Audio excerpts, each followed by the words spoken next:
O que o terceiro setor está tentando resolver são os maiores problemas do Brasil, né? Alguns dos problemas mais difíceis. Não é só porque é mais importante. Não é só importante resolver a qualidade da educação pública ou reduzir doenças crônicas e tal. É o mais difícil também, né? As organizações sociais, elas são responsáveis por garantir o desenvolvimento crítico, da massa crítica de uma sociedade. Não existe governo progressista suficiente sem sociedade civil organizada. Ela é fundamental para o fortalecimento da nossa democracia. Uma teia que move no dia a dia esses esforços todos. Quando a gente pensa na construção de capital humano, quem faz isso são as organizações sociais. Elas têm um papel fundamental para pensar o desenvolvimento do país. Inclusive para fazer o próprio poder público poder ser melhor. Poder ser mais inovador, mais criativo, mais íntegro, menos corrupto, com mais espaço de participação, mais democrático e mais efetivo. Criar modelos em ambientes menores é muito mais fácil do que você criar modelos para a cidade inteira de São Paulo de uma vez. Então a gente tem inúmeros casos de organizações que inspiraram políticas públicas nos últimos anos. Por exemplo, a política de AIDS do Brasil, que é um caso reconhecido internacionalmente, a gente vê que boa parte dessa política foi construída graças aos esforços, aos estudos e à pressão de organizações que vinham lá desde a década de 80 no Brasil, trabalhando com isso. A Lei Maria da Penha, que é hoje quase uma unanimidade na sociedade brasileira, de que é uma lei que veio trazer avanços para a mulher e para a sociedade como um todo mundo reconhece que ela é uma lei relevante. Se você perguntar para a maior parte das pessoas, nenhuma delas sabe que a Lei Maria da Penha decorreu de 20 anos de luta do movimento feminista. Um exemplo muito conhecido é do Fábio Rosa, que criou uma forma de levar energia solar para vários lugares do Brasil e isso virou um programa federal. Ele fez isso numa escala menor, no Rio Grande do Sul, e depois isso virou um modelo que foi para o Brasil todo, o Luz para Todos. A capacidade democrática de mover respostas depende de uma teia na sociedade com pluralidade, com diversidade, que move no dia a dia esses esforços todos. A soma desse movimento será mais eficiente e mais duradoura do que apostar num poder central que vai fazer tudo. Tudo se resume a uma característica que é humana, que é a das relações. Você só se mobiliza por uma causa quando outro ser humano conversa com você e lhe diz uma coisa que lhe toca, que lhe afeta. Começa por aí. É a faísca da fogueira. É alguém que diz assim, puxa vida, eu não me conformo de ver esses meninos aqui desocupados na rua e eu preciso fazer alguma coisa com isso, nem que seja brincar de roda. E começa assim. Isso é o que nos move. É o afeto, é a vontade de fazer alguma coisa que vá beneficiar a um outro ser humano e a nós na contrapartida. Então, o que está em jogo aqui não é uma questão corporativa da sociedade civil, o que está em jogo aqui, no fundo, é o desenvolvimento democrático do país.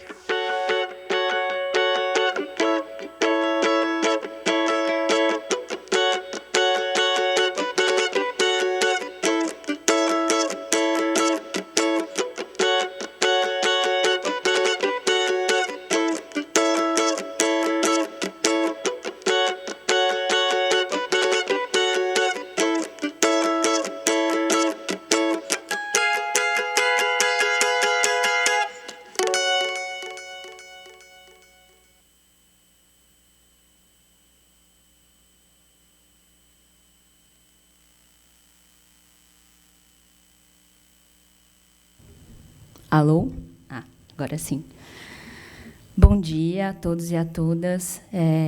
É uma felicidade imensa recebê-los aqui hoje, nesse espaço tão especial. A gente dando início hoje a essa jornada ISP, que vai acontecer hoje, né, das 9 até as 18 horas, aqui na Cinemateca, focada na discussão de sustentabilidade econômica das organizações.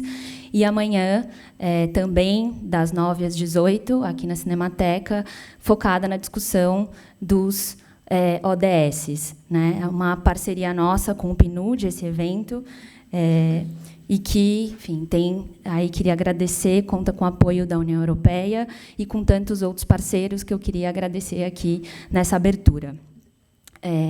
Bom, eu vou chamar aqui os nossos convidados para fazer a devida boas-vindas para vocês. Então, queria convidar aqui ao palco o Leandro Pardi, da Cinemateca, a Luciana Aguiar, do PNUD, e o Zé Marcelo Zac, do GIF. Espero que tenhamos um bom evento. Obrigada a todos e a todas.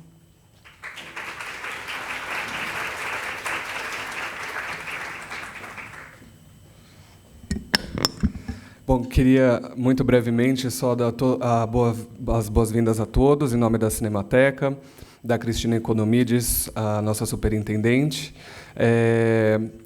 Eu acho que uma breve apresentação, dizer, para quem não sabe, que a Cinemateca é uma instituição que já tem 72 anos, né, cuidando da preservação e da difusão do patrimônio audiovisual e cultural brasileiro. Esse prédio que estamos, ele é de 1887, ele foi construído como o último matadouro da cidade, e só na década de 90 viemos para cá, reformamos e seguimos na luta que é ser uma instituição de memória nesse país.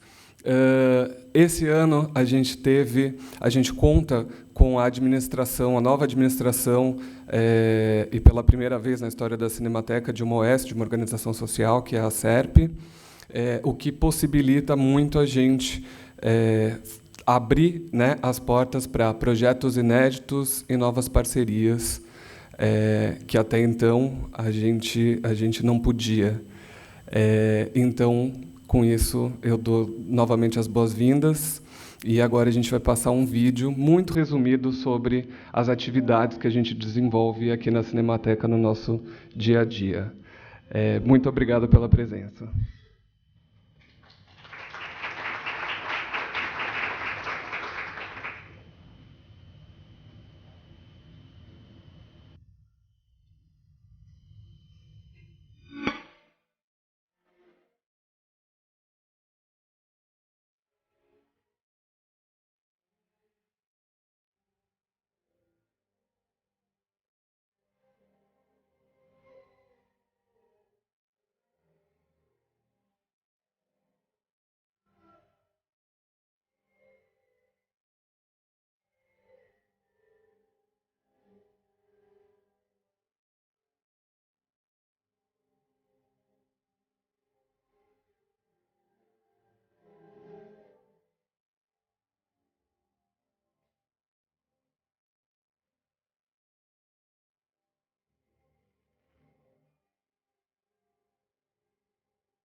Bom dia a todos e a todas. Eu queria agradecer a presença de todos e, particularmente, agradecer a parceria com o GIF aqui hoje nessa organização dessa jornada do investimento social privado.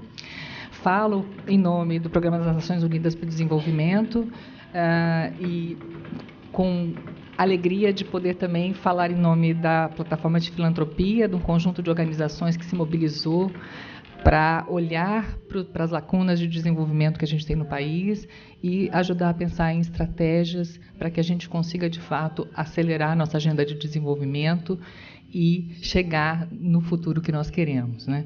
Então, a partir da perspectiva da Agenda 2030 e dos Objetivos de Desenvolvimento Sustentável, a gente vem trabalhando fortemente para olhar de que forma os institutos e fundações, as organizações da sociedade civil podem contribuir e somar para que a gente consiga resolver as nossas questões fundamentais e estruturantes. Então, eu queria primeiro agradecer a presença e dizer que estamos trabalhando nesse sentido e acho que esses 2 dias eles nos colocam exatamente a possibilidade de refletir sobre essas estratégias e hoje, particularmente, olhando para o papel fundamental da sociedade civil, não só como um agente que está na ponta, que conhece e que inova, né, de uma maneira bastante adequada com os contextos locais, né, sendo capaz, portanto, de levar não só novos caminhos de desenvolvimento social, econômico, né? Mas, sobretudo, trazendo a inovação e um olhar muito próximo das pessoas que estão lá, né? Dentro da nossa agenda de desenvolvimento que a gente quer, e a gente tem como um propósito que a gente não pode avançar sem deixar ninguém para trás. A gente tem que olhar exatamente para as pessoas que estão na ponta, que precisam mais, e, nesse sentido, a sociedade civil tem um papel-chave, né? Não só de mobilização, mas, sobretudo, também de monitoramento, né, da implementação dessas agendas de desenvolvimento com as quais a gente vai ter que trabalhar nos próximos anos, né, de uma maneira bastante eficiente e qualificada, respondendo e demandando às necessidades das populações locais. Então, muito obrigada pela presença de todos. Acho que a gente tem 2 dias interessantes para pensar e refletir sobre esses temas, e nós, da Plataforma de Filantropia, estamos super disponíveis para esse diálogo, para encontrar novas soluções, para que a gente possa cooperar, né, co-investir e olhar de uma forma diferenciada para essas soluções que, de fato, estão com as pessoas nas localidades onde a gente atua. Então, muito obrigada.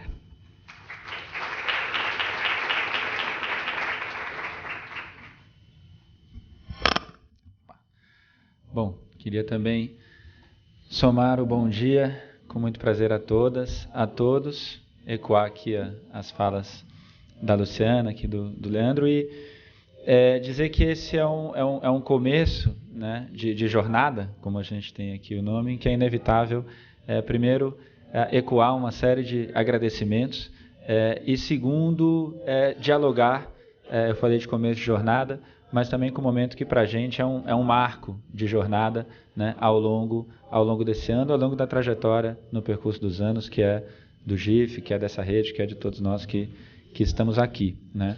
Esse é um ano que para nós se iniciou lá em abril, com a realização do 10º Congresso do GIF, que tinha esse mote, né, Brasil, Democracia e Desenvolvimento Sustentável, que contribuições do investimento social privado para a formação de novas agendas e novas convergências no país, né?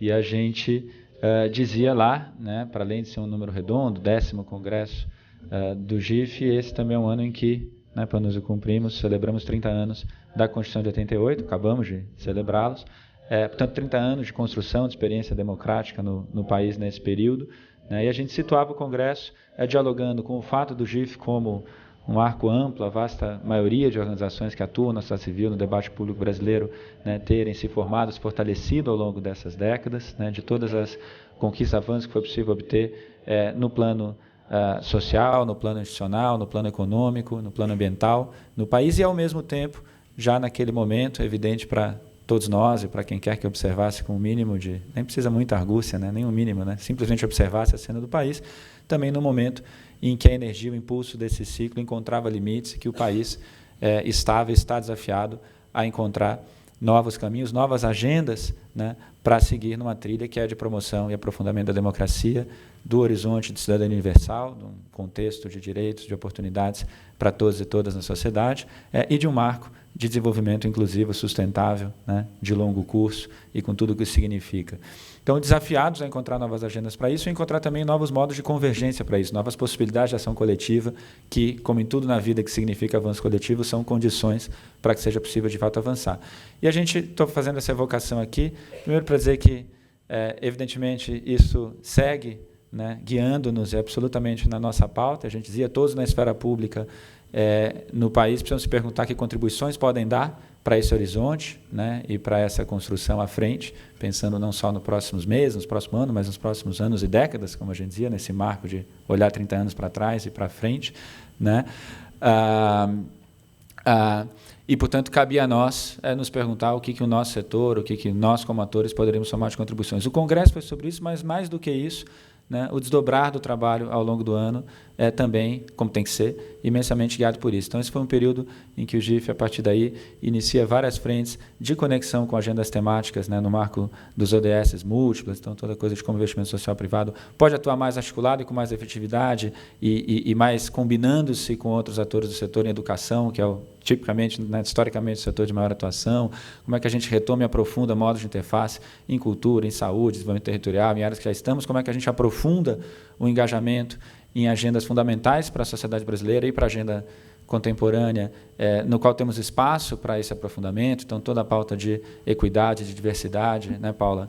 Racial, de gênero, a sexual em geral, toda a pauta ambiental, recursos naturais, água, energia, gestão deles, agenda de mudança climática, a pauta urbana, né, cidades sustentáveis, segurança, justiça criminal, né, como também uma agenda fundamental da sociedade brasileira, agenda de ciência, de desenvolvimento de tecnologia, de ciência, de conhecimento no país, enfim, todo um arco de temas fundamentais em que a gente pode aprofundar. Vimos trabalhando nisso, né, trabalhando numa atualização de pautas e desafios para o fortalecimento da sociedade civil, mover recursos, mover doações, aprofundar a sustentabilidade econômica, aprofundar liberdades e as formas de atuação na esfera pública, etc. Então, faço aqui a digressão primeiro para dizer que esse, para a gente, essa jornada é um momento de sequência de jornada, dessa jornada, compartilhando acúmulos que vêm desses esforços entre o Congresso e o dia de hoje, o dia de amanhã, ao longo do ano, e compartilhando, celebrando o arco de parcerias e de ação conjunta coletiva que move isso. Então, esse é um encontro realizado, né, organizado pelo GIF, mas realizado no contexto do projeto de sustentabilidade econômica das organizações da sociedade civil, Sustenta-OSC, que é um projeto realizado em parceria com a FGV, né, com o Centro de Pesquisa Jurídica Aplicada da Escola de Direito da FGV aqui em São Paulo, com o IPEA, conta com o apoio da União Europeia, de vários outros associados do GIF, mais que isso, com um grupo de ação, muitos dos quais estão aqui, né, envolvendo organizações diversas no campo fundacional, no campo da sociedade civil, no universo jurídico.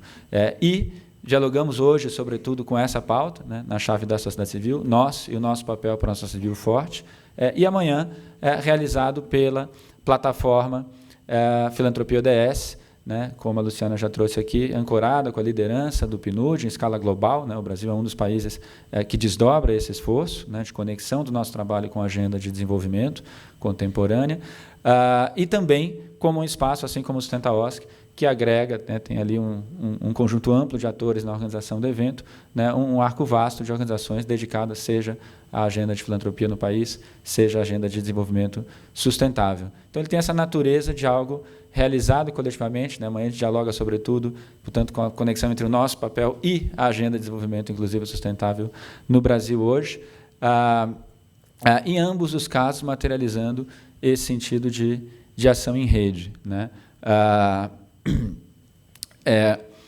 Eu ia dizer dos dois projetos e de todo mundo que está aqui, né, cada uma das ações específicas, falei aqui de várias, se faz com grupos, com vários dos atores que estão aqui, com vários atores que estão na rede GIF liderando. Então, eu queria, sobretudo, sublinhar esse sentido de uma jornada que é compartilhada. E queria fazer isso, reservando aqui mais 3 minutos na abertura, para me pedir dialogar com o sentido para além de nós que eu entendo que isso tem, né?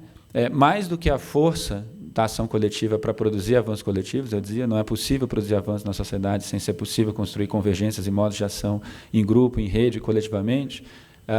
Eu acho que é importante sublinhar nesse momento a força da pluralidade que essa rede tem, né? A gente convive no dia a dia com o ambiente, no GIF e no arco de relações de parcerias do GIF, que é incrivelmente plural, é incrivelmente diverso, né? A gente vai encontrar organizações e pessoas com trajetórias as mais múltiplas, que se dedicam a temas muito variados, né? Que se localizam em espaços, em segmentos variados da sociedade civil, da sociedade brasileira, né? Na interlocução com o poder público, na organização com organizações multilaterais e de cooperação internacional. E nunca é demais para a gente, né? Situamos isso numa trilha de construção democrática, de cidadania universal, de desenvolvimento sustentável, sublinhar a força e o valor dessa pluralidade, né? A pluralidade é uma coisa que pode fazer-nos esfacelar-nos mutuamente, né? Erodir-nos e fragmentarmos, e, portanto, nos fragilizar imensamente, né? E pode, ao contrário, nos fazer ser capazes de somar olhares, de somar visões, de somar crenças, de somar convicções, de somar pontos de vista, e, ao fazer isso, produzir alquimia feliz e fundamental para que, como sociedade, possamos avançar.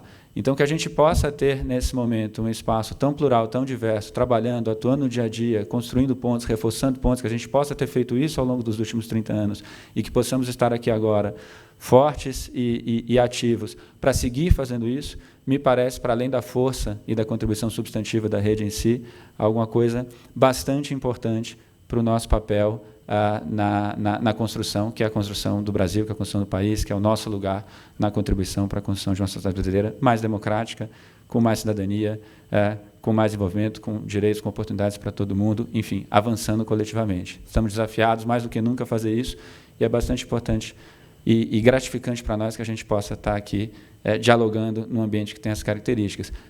Porque isso é fundamental para o país e porque isso é a própria expressão de uma sociedade civil forte, né? O vídeo aqui inicial fecha, o Panunzio, né? Isso, mais do que uma agenda corporativa de organizações, está em jogo a própria agenda da democracia, né? Sem a expressão dessa pluralidade, a expressão da vitalidade de uma sociedade, na soma de vozes, de olhares, de acúmulos, de conhecimentos, de pontos de vista, de ideias, de temas, né?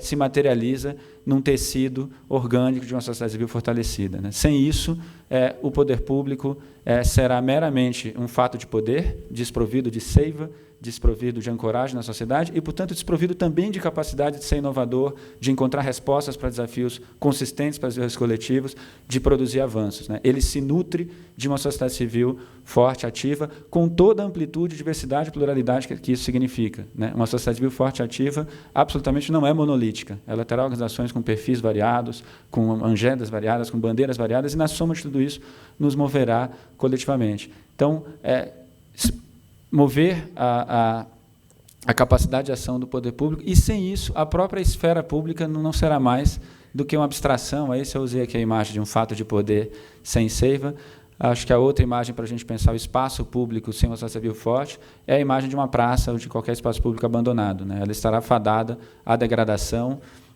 à solidão, à tristeza, um ambiente escuro, um ambiente degradado, um ambiente abandonado, que provavelmente será um ambiente de conflito, capturado pelo que de pior pode acontecer no espaço de interação cotidiana no ambiente público, né? Ao passo que, enfim, um ambiente que tem uma sociedade civil vibrante, forte, com organizações, com atores se colocando, se respeitando, somando na pluralidade, ao contrário, parecerá muito mais com uma praça ocupada por atividades diversas de cultura, de esporte, de cidadania, por interação entre as pessoas, por toda a riqueza e por toda a inspiração para mover não só cidades, mas sociedades melhores que isso tem. Gosto aqui do paralelo e acho que, basicamente, nos dedicamos a produzir praças no sentido mais literal, né, Paula, e no sentido mais figurado possível. E é com esse espírito que a gente está aqui hoje, está todos os dias, e, como a jornada busca dialogar, também seguimos buscando agora encontrar caminhos e horizontes para que sigamos estando nessa construção ao longo do próximo ano e dos próximos anos. Então, com esse espírito, queria aqui renovar o bom dia, agradecer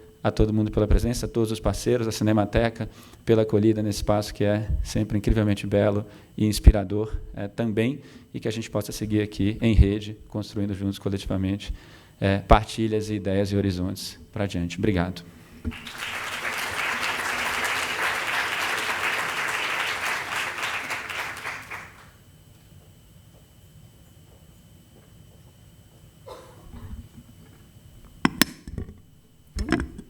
Baixar, gente, sou baixinha. Bom dia a todas e todos. Eu sou Graziela Santiago, da área de conhecimento do GIF, e gostaria de dar início à nossa primeira sessão, Desafios da Sustentabilidade da Sociedade Civil no Brasil hoje e as nossas responsabilidades e papel como campo. E, para aquecer um pouco o debate, eu vou trazer bem brevemente só alguns dados do nosso censo GIF sobre o apoio dos investidores sociais privados às organizações da sociedade civil brasileiras. Gente, os desafios de ser baixinha. Vai dar certo. Bem, aqui nesse primeiro slide, a gente mostra um pouco de como que os investidores sociais se relacionam de diversas formas e compreendem de formas bem diferentes nessa relação com as organizações da sociedade civil. Então, ali naquele primeiro dado, a gente vê que 72% dos investidores sociais têm como parceiros organizações da sociedade civil em seus projetos ou programas. Depois, 50% dos investidores sociais, né, dos respondentes do censo, atuam no apoio à gestão das organizações da sociedade civil. 26% têm organizações da sociedade civil como beneficiárias e 59% repassa recursos para organizações da sociedade civil. Sendo que, desse repasse, o que a gente percebe é que as empresas repassam mais recursos para organizações da sociedade civil. Então, a gente tem aqui 71% das empresas repassando recursos, seguidas de 64% dos institutos e fundações familiares, 57% dos empresariais e 50% dos institutos e fundações independentes. E a gente percebe também uma grande variação do volume de recursos repassados. Então, desde R$10 mil repassados até 43 milhões repassados para organizações da sociedade civil por um único investidor social, né? Então, a gente vê uma variação bem grande. E nas estratégias de apoio, 24% dos investidores sociais apoiam organizações da sociedade civil institucionalmente, ou seja, desvinculado de projetos ou programas. 58% apoia a partir de linhas programáticas específicas, né, a partir de editais, por exemplo, né, para apoio de projetos específicos. E 55% apoia pontualmente organizações da sociedade civil.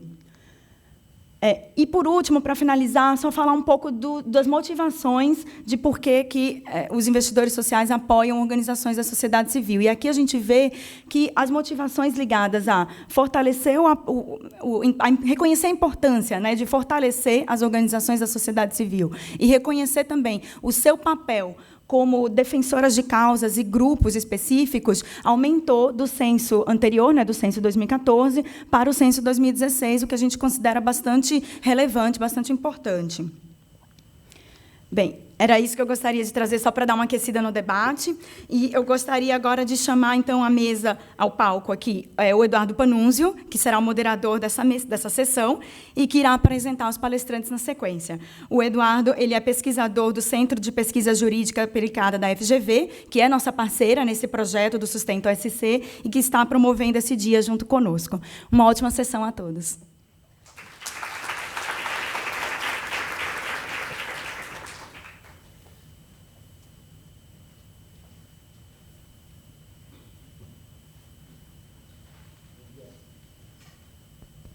Bom dia a todos. Eu queria, desde logo, convidar aqui os meus colegas desse painel. Primeiro, a Janine Mello, que é uma pesquisadora de mão cheia, especialista em políticas públicas de gestão governamental no IPEA. E está aqui a Janine. E é a responsável hoje, dentro do IPEA, de coordenar o projeto do Mapa das Organizações da Sociedade Civil.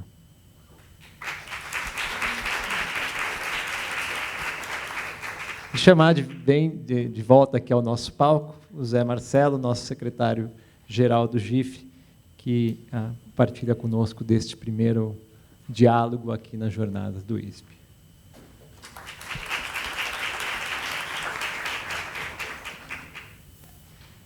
Bom, muito bem-vindos todos a essa nossa discussão de hoje. Queria agradecer aqui ao convite do GIF para estar participando de mais essa frente, dizer da minha alegria de estar com os dois pessoas aqui, craques um pouco na nossa área do terceiro setor, de sociedade civil no Brasil, e pessoas por que eu tenho a maior admiração. E antes de passar a palavra para eles, quer dizer, destacar 3 pontos bem rapidamente aqui, né? Primeiro, quando a gente fala da sociedade civil, a gente lembrar um pouco da realidade brasileira, onde houve uma ampliação e uma diversificação muito grande da sociedade civil nas últimas décadas, né? A gente assistiu o famoso boom do terceiro setor, né, a partir da redemocratização do país, até a gente chegar nos dias de hoje, e fazendo aqui um rápido spoiler na apresentação da Janine, há cerca de 820 mil organizações da sociedade civil, né, o número mais recente que o IPEA acaba de divulgar.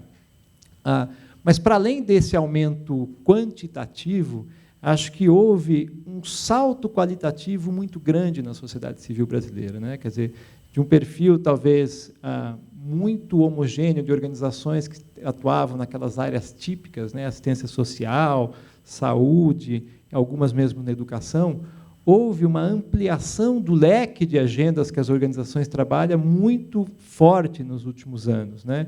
Então, temas emergentes, meio ambiente, defesa do consumidor, finanças sociais, inovação tecnológica, quer dizer, hoje a sociedade civil dá conta de uma pluralidade temática extremamente rica. E eu estou chamando a atenção disso porque eu acho que esta característica, né, desta riqueza da sociedade civil brasileira, é hoje um ativo do patrimônio nacional do Brasil, né? Quer dizer, quando a gente vai tentar estimar um pouco as riquezas do nosso país, acho que isso tem que estar em qualquer contabilidade que venha a ser feita. E por quê? Eu acho que uma sociedade civil engajada, plural, autônoma, ela dá uma contribuição relevantíssima em diversas frentes, né? Ela ajuda a estimular e criar espaços para o engajamento cívico dos cidadãos e, portanto, fortalecendo os laços aí de solidariedade social que são fundamentais para a democracia brasileira. Ela ajuda a monitorar governos, empresas e, de alguma maneira, estimular para que todos esses atores andem dentro, né, dos limites da lei, e, portanto, contribuindo para o fortalecimento do Estado de Direito no nosso país. Ela ajuda a desenvolver e qualificar uma série enorme de políticas públicas de norte a sul do país, né? Então, há diversos casos aqui, a gente lembrava no vídeo o caso da política de AIDS, que talvez seja o caso mais emblemático a esse respeito. E, sobretudo, as organizações da sociedade civil são grandes agentes de inovação social, né? Boa parte das tecnologias que estão sendo pensadas para resolver os nossos velhos problemas do Brasil, muitas vezes são gestadas no ambiente das próprias organizações da sociedade civil. Então, esta riqueza é uma riqueza da qual o Brasil tem que se orgulhar muito fortemente. Mas, infelizmente, eu acho que esse é o grande paradoxo, isso ainda não está presente no imaginário coletivo brasileiro, né? É muito raro na percepção, nos diálogos que a gente vê, e mesmo em algumas pesquisas que medem o nível de confiança dos brasileiros em relação ao conjunto de instituições, as organizações da sociedade civil ainda são pouco valorizadas entre nós. Então, portanto, quando a gente vai discutir aqui os desafios da sustentabilidade da sociedade civil brasileira, eu acho que é um conjunto de dimensões que a gente pode pensar isso, e talvez a primeira dimensão é justamente essa dimensão sociocultural. Como é que a gente pode fortalecer uma cultura de valorização da sociedade civil, de responsabilidade com a sustentabilidade desse conjunto de atores? Uma outra dimensão, certamente, é a dimensão econômica, né? Se nós achamos tão importantes e queremos que essas organizações atuem, a gente precisa dar condições materiais para que elas possam trabalhar, né? E, infelizmente, as evidências que a gente tem visto, e ao longo das jornadas aqui, há diversos painéis, a Janine certamente vai trazer dados a respeito disso, o Zé vai comentar também, que mostram uma redução nos últimos anos, sobretudo desde 2014, tanto no financiamento público quanto no financiamento privado. E aí, financiamento privado eu refiro desde as doações estrangeiras, mas também ao investimento social privado brasileiro, no que se refere ao repasse a organizações do terceiro setor. O próprio censo GIF, que a Graziela mostrava há pouco, traz números bastante impressionantes a esse respeito. Então, o grande desafio nesta dimensão econômica é como é que nós conseguimos mobilizar melhor a riqueza privada para causas, organizações e iniciativas de interesse público. Nós temos um desafio enorme ainda a cumprir nesse papel, e acho que o GIF tem sido uma das lideranças históricas no país a conseguir estimular mudanças nesse cenário. Por fim, acho que é um conjunto vasto de dimensões, né? Eu trouxe 3 aqui, a sociocultural, a econômica, mas também a dimensão política, né? Acho que hoje há fortemente na sociedade brasileira um sentimento antissistema, digamos assim, né? Que acho que foi muito claramente expresso nas últimas eleições agora de outubro.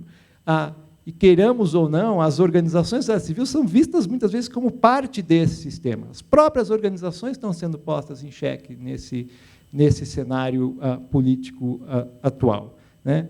E acho que a gente vem de uma construção, ao longo de muitos anos de governos no Brasil, de conseguir construir um Estado poroso, um Estado participativo, permeável à participação, né, das organizações da sociedade civil.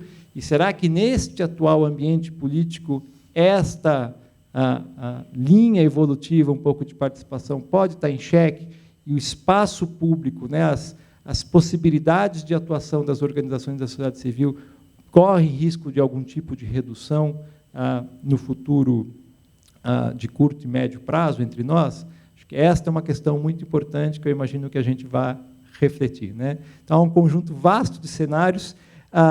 Estou aqui trazendo 3 deles, mas gostaria agora, portanto, de passar a palavra por uma fala introdutória inicial aqui também dos nossos debatedores desta manhã, comentando esta ou outras questões que certamente eles vão trazer para o debate, e já antecipar a vocês que logo depois dessa apresentação a gente inicia uma rodada de debates, e a ideia é que vocês também participem desse nosso diálogo, então vão ter alguns microfones circulando, já vão pensando em algum tipo de intervenção, quem quiser depois vai levantando a mão e eu vou fazendo as inscrições por aqui. Tá bom? Então, começando esse diálogo, eu vou passar aqui a palavra agora a Janine Mello, do IPEA. Janine. Obrigada, Panúzio. Bom dia a todos e todas. Acho que tem duas. Primeiro, eu queria agradecer a oportunidade de estar aqui com vocês, mais uma vez, discutindo, né, estratégias, desafios, questões, dificuldades e possibilidades que a gente tem para o campo das OSCs, né, e para o campo da sociedade civil de forma mais geral.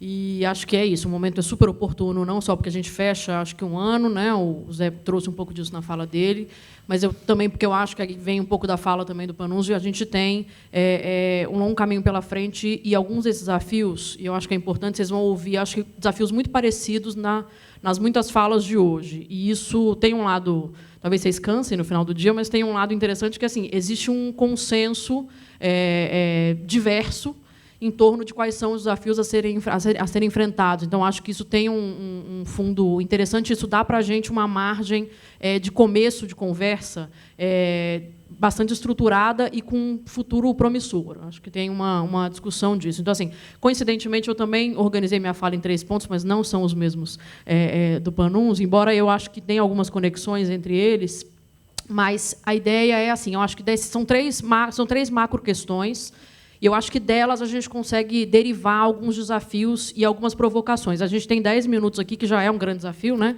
para falar sobre todos esses desafios em 10 minutos. Então, eu vou, na verdade, jogar alguns pontos aqui para o debate e a gente depois pode retomá-los ao longo da discussão. Alguns, né, pontos e algumas provocações também. Bom, vou trazer menos dados do que o Panunzio acha que eu vou trazer, tá? Mas a gente também pode retomá-los na sequência. Então, o primeiro ponto que eu queria colocar é um ponto que dialoga, em alguma medida, com o que o Panunzio falou, e que é uma questão que a gente já está cansado de ouvir, todo mundo sabe, né? E todo mundo já reverbera, e vocês vão, talvez, dizer mais uma vez essa questão vindo à baila, mas eu acho que ela, nesse momento, faz muito sentido, que é, de novo, discutir a nossa DR favorita, que é a relação Estado-sociedade civil. Então, esse momento, né, um momento de a gente, por mais que tenha uma discussão já tanto do ponto de vista teórico quanto do ponto de vista operacional e da vida real, de como a gente tem atuado, né, na esfera pública e também na esfera pública mais geral, mas, né, do ponto de vista estatal, do ponto de vista da sociedade civil, que a gente não trabalha mais em cima de uma lógica de contraposição, que agora a discussão é toda, né, já há bastante tempo, é uma discussão sobre interdependência, sobre autonomia, que é uma autonomia relativa das duas esferas, de como é que a gente aumenta essas interrelações, essas interconexões, as percepções ainda que o Estado tem sobre, né, o Estado também não como agente monolítico, né, como são várias, a gente tem várias dimensões aí no meio do caminho, mas o Estado, estou fazendo uma simplificação aqui para facilitar, o Estado tem percepções sobre as OSCs, e as OSCs têm percepções ainda sobre o Estado muito arraigadas em algumas questões. E uma das primeiras questões que eu queria trazer, um dos primeiros pontos que eu queria trazer é exatamente esse. Em que medida essas percepções afetam e impactam as possibilidades de fortalecimento e de sustentabilidade das OSCs. Então, acho que tem questões de fundo aí que a gente precisa tratar. Isso me leva para o meu segundo ponto, que é uma discussão um pouco mais operacional, vamos colocar assim, menos filosófica do que a primeira, um pouco mais operacional, que é ligada a quais são os aprimoramentos e os aperfeiçoamentos possíveis na própria atuação das OSCs. E aí eu acho que a gente tem aqui duas questões. Assim, um primeiro caminho é entender que qualquer ator executando um projeto, implementando uma política, fazendo uma ação coletiva de maneira geral, se depara com uma série de dificuldades, uma série de questões que tem a ver não só, né, com quando uma OSC vai implementar um projeto, mas também quando o poder público vai implementar uma política pública. Então, a minha experiência é muito mais larga na implementação de políticas públicas do ponto de vista federal do que do ponto de vista do terceiro setor. O Panunzi foi bastante gentil aqui em dizer que eu tinha uma larga experiência no terceiro setor. Não tenho, eu sou uma novata, por isso que peço a ajuda de vocês, inclusive, para conseguir entender melhor quais são as questões aqui no meio do caminho. Então, estou sendo super ousada em trazer essas questões, essas provocações aqui. Mas eu acho que assim, vejo uma relação muito forte entre desafios que são enfrentados pelo próprio Estado na implementação de políticas públicas e também na execução de projetos dentro do campo das OSCs. Então, sobreposição, questões de articulação, integração de política, integração de projetos, integração de temas, orientação de recursos. Tem uma série de questões que a gente precisa. A gente já tem uma agenda de aperfeiçoamento em curso, não só dentro de cada uma das organizações, mas também o GIF é um espaço que tem feito esse debate de forma bastante apropriada. Mas eu acho que a gente ainda tem reflexões a ser feitas em relação a isso. E uma segunda questão é em que medida que aí eu acho também dialoga um pouco com o que o Panuzzi falou, assim, em que medida essas avaliações de desempenho, de monitoramento, né, avaliações mesmo da atuação das OSCs conseguem extrapolar as fronteiras do próprio campo do terceiro setor. Então, assim, em que medida a gente consegue jogar essa informação, a crença no desempenho do setor, ela tem que ultrapassar as fronteiras do próprio setor, ela tem que chegar na sociedade de maneira mais ampla, tem que chegar no poder público, tem que chegar na iniciativa privada também de forma mais geral. Então, assim, de que maneira a gente consegue ultrapassar esses horizontes? E isso já me leva para a minha terceira questão, que eu nem sei se eu tenho tempo ainda, a plaquinha subiu já e eu não vi. Não? Tá bom.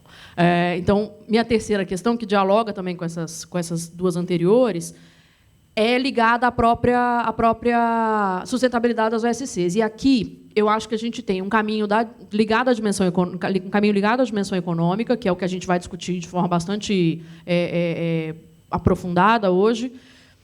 Mas eu queria trazer, porque aí é isso, né?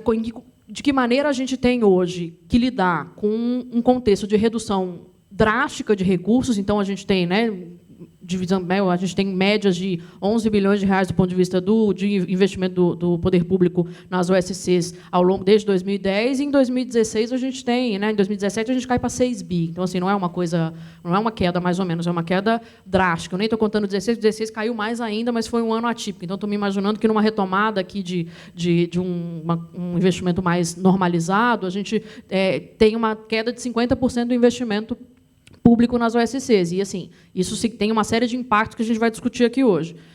A gente tem também uma queda no número de OSCs que recebem esses recursos e uma concentração em temas e em regiões do país. Então, assim, quais são os impactos, os efeitos que isso tem para a sustentabilidade de um outro conjunto de OSCs? Então, tem a dimensão econômica, que é relevante, estratégica, e a gente vai debater aqui de maneira bastante apropriada, mas eu queria trazer uma outra questão, que é, quando a gente fala de sustentabilidade das OSCs, num contexto de ampla heterogeneidade, que caracteriza as 820 mil OSCs que a gente tem, do que é que a gente está falando.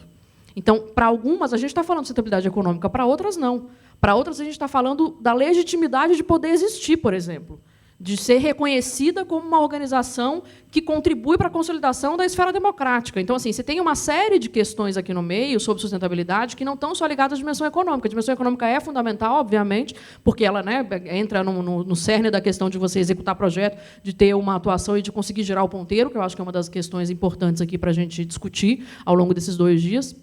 Mas também tem uma outra discussão de quais são as outras estratégias de sustentabilidade possíveis e importantes para que a gente garanta que outros perfis de organizações também consigam ter essa. Então, assim, que medida a gente consegue articular atuação em rede? Então, quem é que faz controle social? Quem é que faz mobilização? Quem é que consegue executar projeto?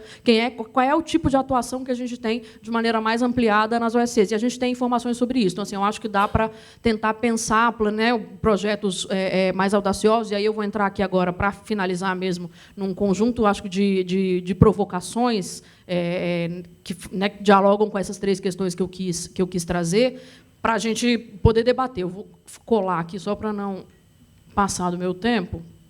O primeiro deles é um pouco uma fala que também já apareceu, acho, bastante na fala do Zé, que é essa discussão sobre quais são as possibilidades que a gente tem de ampliar a efetividade e impacto das ações. Então, assim, eu sempre falo que é uma coisa que a gente fala muito no governo federal, que é, assim, essa ação vai girar o ponteiro, ela tem potencial para mudar efetivamente, qual é o impacto, que é uma discussão que a gente tem grande nos negócios de impacto, as próprias organizações já trabalham com isso, mas de que forma a gente consegue trazer isso para uma discussão mais organizada e estruturada no âmbito dos associados do GIF. Bom, depois é uma questão sobre avaliar o potencial do próprio investimento social privado. Então, o que já existe, né? O que já existe é aproveitado adequadamente ou não é? O que a gente precisa fazer? Como é que a gente pode melhorar? Uma outra discussão está ligada à gestão de projeto, monitoramento e avaliação. E é isso, não só para dentro, mas para fora. Como é que a gente faz a crença no desempenho ultrapassar o próprio setor? Uma outra discussão é isso, assim, e é uma provocação tremenda, tá? Assim, não tenho respostas, queria um pouco ouvi-los depois. Assim, existe espaço para a gente fazer planos articulados entre organizações? O que tem de comum nas organizações? Como é que a gente atua? Vamos escolher territórios, vamos escolher causas, vamos escolher públicos, vamos escolher questões e vamos ordenar, coordenar, organizar e direcionar investimento para determinado, para dizer, olha, nisso aqui a sociedade civil entrou de maneira organizada, estruturada com um projeto. Então, assim, estrutura pública, governo federal, isso aqui a gente vai fazer. A gente tem espaço para propor um tipo de ação. Se a gente quer fazer isso, a gente tem alguma dimensão econômica, porque é isso, é muito mais fácil para entender, né, gente? Quando eu digo assim, ó, os associados do GIF estão aqui trabalhando com 2 assuntos vinculados a tais coisas, a tais metas, é muito mais fácil eu divulgar isso para o próprio governo federal, para os governos estaduais e municipais, para a sociedade, né, de forma geral, para todo mundo dizer, é isso aqui, nossa pauta é essa. Eu sei que é difícil, porque é isso, o campo da diversidade não pressupõe uma causa, não pressupõe uma pauta, não pressupõe um público. Lascou, meu tempo acabou, eu estou acabando também. Bom, então, essa é uma grande provocação. A outra que eu acho que aí entra, né, porque eu estou falando que só coisas que o IPEA, né, não necessariamente pode ajudar, mas agora tem uma pauta aqui que é muito própria do IPEA, que é essa discussão sobre redução de lacunas de informação e de disseminação das informações. Porque eu acho que a gente eu estava falando ontem numa reunião com o Gustavo, né, assim, a gente não tem problema de dado no Brasil, a gente tem dado para caramba. A questão é como é que a gente dá inteligência para esses dados, articula e consegue divulgar isso de maneira adequada. Então, tem uma série de questões aí para a gente fazer. E é isso, pensar essas possíveis articulações entre Estado e organizações da sociedade civil, considerando as dificuldades que a gente tem de equilibrar essa autonomia. Estou falando autonomia entre aspas, porque eu tenho, né, aí tem a questão teórica aí da autonomia, que é relativa, né, mas assim, essa autonomia da atuação das organizações da sociedade civil com o compromisso público sobre agendas que estão dadas e que são questões reconhecidas pela população como um todo como importantes para o futuro do país. Então, assim, em que medida você consegue equilibrar essas duas dimensões? Não é uma coisa banal e não é uma coisa fácil. Então, é muito mais fácil eu fazer um rol de projetos aqui que eu discuto do que eu me comprometer com uma agenda pública que não necessariamente a estrutura, o poder estatal vai dizer, é verdade, eu te reconheci aqui como um agente parceiro que na implementação desse tipo de projeto. Então, tem uma discussão importante aqui. E a última questão que eu queria trazer é isso. Como é que a gente qualifica a discussão sobre legitimidade? Eu não estou, em momento nenhum, questionando a legitimidade, mas eu quero qualificar para que a gente, né, o reconhecimento das organizações está ligado a isso. O que é a crença na legitimidade? É uma crença no desempenho, é uma crença na motivação, é uma crença de que aquilo faz diferença, é uma crença no sentido, uma crença numa série de questões que eu acho que a gente tem que tentar entender formas e maneiras de fazer isso ultrapassar o próprio setor e como é que a gente consegue avançar para além das fronteiras aqui dos nossos próprios limites e dos nossos próprios ouvidos já amigos e acostumados a ouvir esse tipo de coisa. Então, é isso, gente. Obrigada. Desculpa que eu ultrapassei o tempo.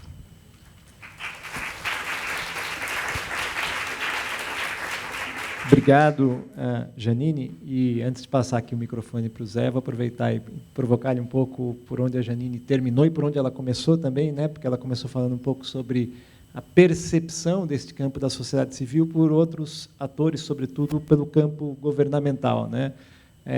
Aqui no Brasil, acho que está claro que há uma certa sintonia isso em como o campo se vê e como ele é percebido por outros, né?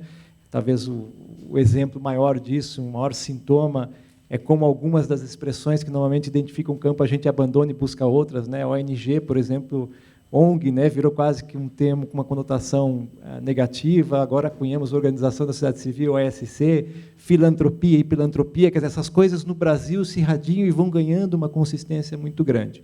E, de alguma maneira, isso coloca em xeque a sustentabilidade da sociedade civil também, ou seja, há uma dimensão de comunicação, de diálogo com esses setores. Como é que a gente poderia, de alguma maneira, explorar isso melhor? Então, vamos lá, seguir aqui no diálogo, mas eu queria começar dizendo que eu morei muito tempo no Rio de Janeiro, né? Gosto de dizer, Janine chegou do Rio, gosto de dizer que há muitos anos que vivo na megalópole, Rio-São Paulo, né, como espaço só, e no Rio aprendi uma expressão que é, diante assim, de uma saudação elogiosa, tal, valiosa, assim, não, isso aí é moldura, né? Então, eu queria dizer que a abertura aqui do Panunzio sobre o prazer de estar juntos é moldura. E, com isso, sublinhar aqui, de novo, a alegria dessa mesa, né? Acho que tem aqui trajetórias e um ambiente de admiração mútua, e nessa sala também muito, muito grande, então, da gente poder estar levando esse bastão do projeto, com todo mundo que está envolvido nele, com todo o grupo de articulação que está em torno dele, com a GV, com a Escola de Direito, e com o Eduardo, com a Aline, né, com o IPEA, com a Janine. O André Degenstein, secretário do GIF, que está aqui com a gente hoje também, vai estar na mesa seguinte, né, teve que dar uma saída, então não vai ouvir a minha saudação, mas tem um papel fundamental também na gênese desse processo. E que eu acho que é importante saudar, porque dialoga com uma coisa que é fundamental do espírito democrático, que é, né, democracia é corrida de revezamento, né? A gente vai pegando o bastão, levando ele um pouquinho adiante, passando e avançando na soma dessas coisas. Então, queria começar aqui fazendo esse eco, Panunzio. E aí, eu falei aqui muito na abertura, no sentido, evoquei o 10º Congresso, evoquei a trajetória, né? Também muito no sentido de jornada em curso, né? Porque o Congresso tinha isso, né? Primeiro, democracia, república, desenvolvimento, inclusão, eu gosto de dizer, assim como a perfeição, são uma meta, né? Não existem prontos, acabados, realizados em lugar nenhum do mundo, né? A gente persegue e vai tentando empurrar, não só levar o bastão, mas subir a barra também, né? Então, muito como é que a gente situa esse esforço de construção, de realização desses valores no país como uma obra em progresso, né? E como é que então nos situamos em cada momento e nesse momento dentro de uma perspectiva de até onde viemos e o que é que nos desafia para seguir. E como em trajetórias individuais, cada vez que você supera uma coisa, na etapa seguinte você vai encontrar riscos, ameaças, desafios novos, né? Também não só nunca está pronto, como nunca está garantido. A gente está sempre, nas nossas trajetórias de vida, né, lidando com etapas que trazem consigo seus desafios, seus riscos. Acho que, como sempre estivemos ao longo dessas décadas, seguimos nessa obra em progresso, né? E aí, com esse espírito, e também da gente poder aqui circular e seguir o diálogo, já falei bastante na abertura, queria dedicar aqui os minutos a propor, e dialogando, daí já dialogo depois com a chamada aqui do Panunzio, não 3, mas 6 pontos, sempre faz esse esforço, né? São 3, são 4, são 5, quantos forem, mas que eu acho que, para mim, pelo menos, ajudam a organizar assim, frentes de ação, frentes de temas tópicos que nos desafiam na construção desse arcabouço. E eu iniciaria, acho que o primeiro, naturalmente, tem a ver mesmo com valorização, com reconhecimento do lugar da sociedade civil, já apareceu nas falas, então não me alongo, o diagnóstico é familiar e cotidiano para todos nós e todas nós, que é o requisito da gente poder ter uma sociedade, uma opinião pública que compreende, que valoriza, que enxerga, né, o valor e o papel desse universo que chamamos sociedade civil, da mesma maneira, como disse o Panunzio, que o próprio campo, ou que nós mesmos enxergamos, né? Claramente, a gente tem um desafio nisso, já foi contextualizado aqui, né? O que eu acho é que isso é impossível falar sobre isso sem evocar o quanto isso tem a ver com a própria construção de uma cultura democrática e de uma compreensão fina do que isso significa, né? A ideia de que democracia e um ambiente democrático de vida pública, de poder, de ação do aparelho de Estado, né, se nutre, se fundamenta, se constrói, se alicerça sobre uma sociedade ativa, diversa, plural, somando ideias, somando pontos de vista, construindo soluções, cotejando soluções, interagindo, convergindo, com fricção, com disputa. De tudo isso que se alimenta a capacidade da vida democrática se realizar, né? Então, nesse sentido, quando a gente diz sociedade civil, a gente está falando do conjunto de atores, de vozes, né, na cidadania, que são, para usar a metáfora que eu usei antes, né, são a seiva, são o oxigênio, são o solo dentro do qual a vida democrática pode se fazer. E são nisso, como um dos elementos fundamentais de crença e de evidência da vida democrática, condição para que a gente possa avançar com consistência, né? Então, eu tenho evocado muito uma expressão que eu aprendi ainda no final dos anos 90, lidando com segurança pública, e que né, vale para outros temas também, né? Para todo problema complexo, público complexo, tem uma solução simples, rápida, barata, eficiente e errada, né? Então, a tentação de algo que é simples, rápido, barato, eficiente, vertical, né? O canto de sereia ou o ovo de serpente da solução autoritária, ela vai estar sempre presente, sempre teve ao longo dos tempos, nunca vai deixar de estar. A compreensão de que isso não tem como ser mais do que ilusão, né, de que soluções desse caminho, em quaisquer sociedades, com quaisquer orientações políticas ou ideológicas pelo mundo, tende, no longo curso, a cristalização e a implosão, porque exatamente perde o solo, perde a seiva, perde o oxigênio, perde a capacidade de se nutrir, de se enraizar na sociedade, de se legitimar na sociedade e de se mover pela capacidade criativa de inovação, de demanda, de controle, de transparência, etc., da sociedade para frente, né? Então, esta compreensão ela é fundamental para que seja possível compreender o lugar da sociedade civil. E acho que a gente, claramente, segue com o desafio de aprofundar esse sentido democrático fino entre nós, no Brasil e em outros lugares do mundo também. E acho que a outra, que é uma derivação disso, é a ideia de quem é a sociedade civil, né? A ideia de que, quando a gente diz sociedade civil, eu dizia aqui, ela não é monolítica, a gente está falando um pouco de todo mundo, né? Sociedade civil são a minha organização de bairro, são organizações comunitárias, são organizações de assistência social, são organizações religiosas, são organizações trabalhando por causas, por direitos, são organizações que atuam contribuindo na esfera pública a partir do setor privado, a partir de comunidades, a partir de atores tradicionais, né? São organizações de pesquisa, de desenvolvimento de conhecimento, de ciência, de soluções, são organizações de acompanhamento da ação pública, enfim, né? Você vai encontrar aqui perfis mais variados do arco amplo da sociedade, né? E aí eu acho que tem um outro problema nessa conversa, que é um pouco assim como o inferno são os outros, né? Acho que a gente também padece um pouco da coisa de que a sociedade civil, ou os atores da sociedade são os outros. Então, não, o que eu faço, eu tenho, cada cidadã certamente terá, desse conjunto que eu listei, aqueles atores e aquelas organizações que está disposto ou disposta a valorizar, a reconhecer como importante, legítimas, né? E terá aqueles que vai ter mais dificuldade para conceder legitimidades. Não, isso aí, não sei, acho que não faz bem, não, né? Então, tem um desafio que é o próprio desafio do pluralismo, né? Que é a gente reconhecer que a sociedade civil é todo mundo, e é aquela história, é fácil conceder a quem concorda comigo o direito de falar, a legitimidade. Difícil é conceder isso a quem diverge, né? E acho que, mais do que nunca, a gente, no momento que lembrar isso é fundamental, e lembrar outra essência da vida democrática, né, que da interação dessas várias vozes, muitas vezes divergentes, dissidentes, etc., da convergência, da fricção, da interface cotidiana entre elas, há de emergir e emerge, na experiência histórica das sociedades democráticas, mais bem público, no fim do dia, do que se eu e você pudermos ser os autocratas e silenciar todo mundo e levar sozinho a vida pública. Então, acho que uma outra condição tem a ver com ser capaz de afirmar isso. Bom, isso é um pano de fundo que dialoga, eu gastei quase todo o tempo no primeiro ponto, não vou fazer aqui, mas que ele é o fundamental, foi o que o Panuzzi também provocou, mas aí faço aqui um sprint em coisas que eu acho que se derivam muito disso. Primeiro, o Panuzzi já tocou, né? Se esta agenda da valorização, do reconhecimento é fundamental, né? Tem uma agenda derivada que é a das garantias, né? A da garantia de um ambiente de liberdades, de segurança pública, jurídica, para que, como eu falei, as várias vozes legítimas que são na esfera pública possam se colocar, né? Estamos falando de liberdade de associação, de expressão, né? De todo o marco que vai criar um ambiente onde essa interação virtuosa pode se fazer, né?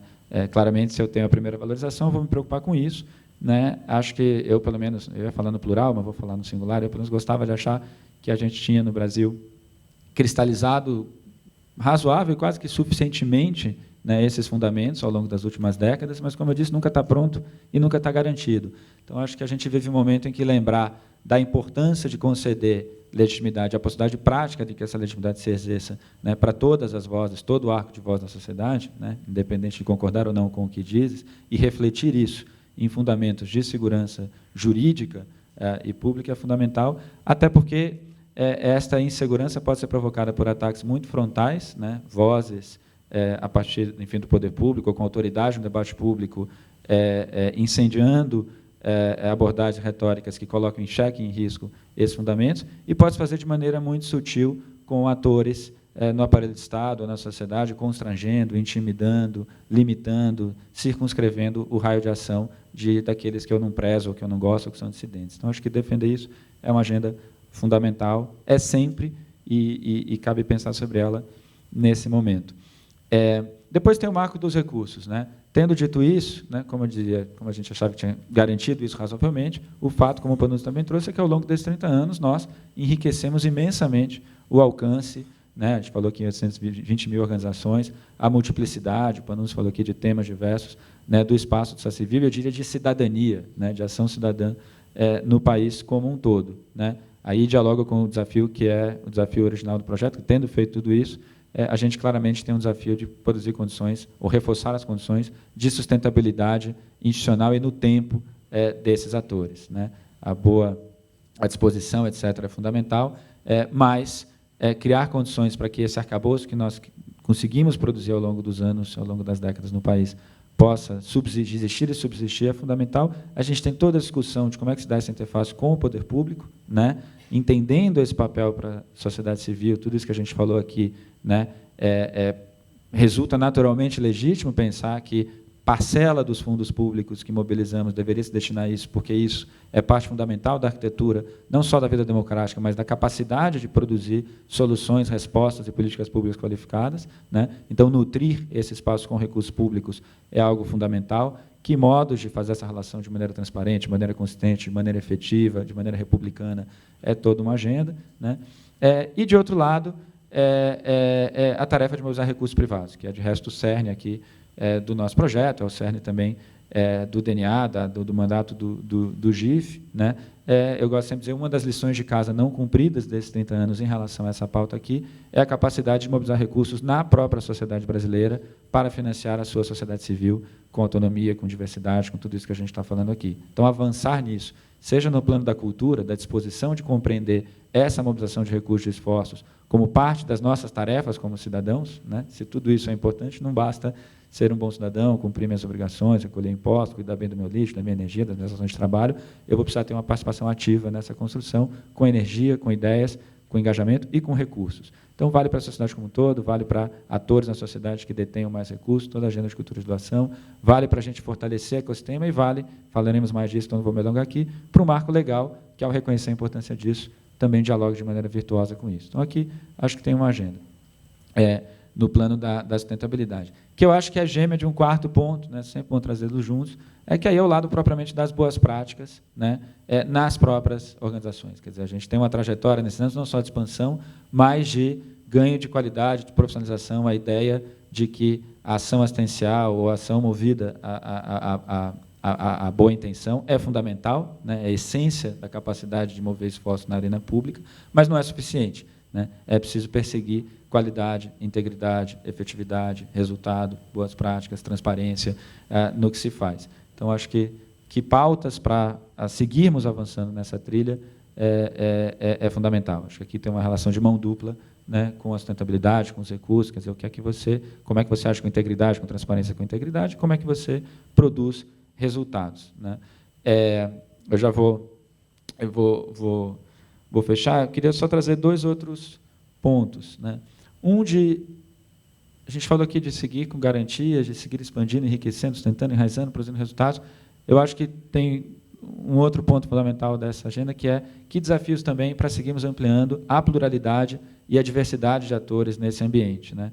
Eu gosto sempre de dizer, né, o GIF, eu falei aqui do orgulho de ter um espaço plural, a gente usa sempre essa imagem, bons ecossistemas são biodiversos, né? Tem todo mundo lá, tem todas as espécies, tem todos os atores, né? E essa diversidade enriquece tremendamente o ambiente. Então, a gente fala muito de... É natural para a gente pensar em desigualdades no plano social, no plano da renda, no plano do acesso a oportunidades, a direitos, a serviços, etc., né? Mas a gente também tem desigualdades e assimetrias na nossa esfera pública, né? Então, dentro desse universo, como é que identificamos que vozes, que segmentos, que atores seguem subrepresentados, seguem com condições relativas, né, com assimetrias na possibilidade de participação na esfera pública, como desafio para o enriquecimento da sociedade civil, para que ela possa ser tão diversa, tão plural e, por tabela, tão rica e tão efetiva quanto ela pode ser, né? Então, como que a gente expande essa diversidade da pluralidade e, portanto, reduz também desigualdades, não só em todas as outras dimensões, mas na dimensão da própria capacidade de apropriação e de ação na esfera pública, segue, obviamente, sendo um tema fundamental, e eu aqui o sublinho, porque é menos natural para a gente pensar nesse termo. Se a gente estivesse falando aqui de renda ou de educação, a gente teria isso muito enraizado. Acho que aqui é sempre bom trazer para o primeiro plano.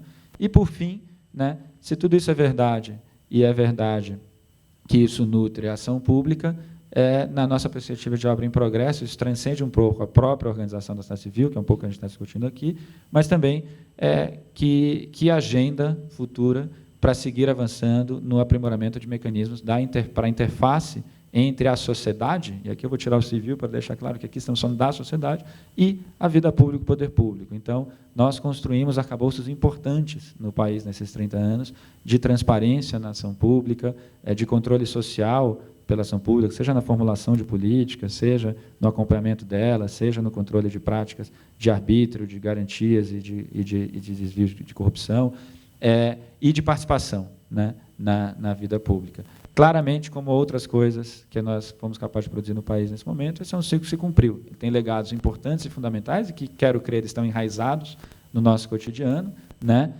Tem outros não tão consolidados assim, né? E tem claramente o desafio de fazer mais, né? Nós não temos mecanismos de participação, de transparência, de controle pela sociedade da ação pública tão ricos, tão efetivos, tão profundos quanto poderíamos ter. Não é preciso mais do que ler jornais dos últimos anos para saber disso. Então, como último ponto, tentando aqui listar isso de pontos em progresso, traria isso. E aí, já como eu falei bastante aqui na abertura, devolvendo a bola para o Panunzio, não só para a gente seguir o diálogo nessa mesa, mas poder seguir desdobrando tudo isso aqui ao longo do dia e do dia de amanhã. Obrigado, Panunzio. Obrigado, Zé. Eu vou pedir a ajuda de todos vocês agora para a gente explorar aqui os nossos debatedores hoje. Portanto, aqueles que tiverem pergunta, fiquem à vontade para erguer a mão e eu passar o microfone. E eu vou, enquanto vocês estão estruturando, vou começar com uma pergunta, abusando aqui do meu papel de mediador, né? E com gancho nessa fala do Zé, né? O Zé chamou muita atenção para a importância da gente zelar por esse ecossistema, vamos dizer, né? A palavra que ele usou, da sociedade civil, né? E acho que é isso, há claramente responsabilidades de fazer, né? Ter esse cuidado no campo da própria sociedade civil. Então, felizmente, a gente tem no Brasil várias organizações que olham o campo como um todo e pretendem organizá-lo, né? O próprio GIF é um exemplo disso, a BONG é outro, a APF, né? Estou vendo a Nicole aqui, a Associação Paulista de Fundações. Então, há uma pluralidade de organizações estruturantes do campo. Eu acho que, portanto, essas organizações, o diálogo, a mobilização, né, já têm feito muita coisa juntas, inclusive. Acho que esse vai ser um papel muito importante nos próximos tempos aqui no Brasil. Mas, por outro lado, fica sempre uma dúvida quando nós dependemos muito ainda de ação estatal, de regulação estatal e de diálogo estatal, né? Esse relacionamento que a Janine chamava a atenção. E uma das coisas, quando a gente começa a conversar sobre isso, que sempre aparece, é como no Estado, na configuração, né, na arquitetura do Estado brasileiro, a gente não tem hoje uma instituição, uma agência, uma autoridade que seja responsável por mediar esse diálogo Estado-sociedade civil, cuidar de uma regulação, estando funcionalmente preparado, conhecendo o campo para fazer aquele tipo de iniciativa,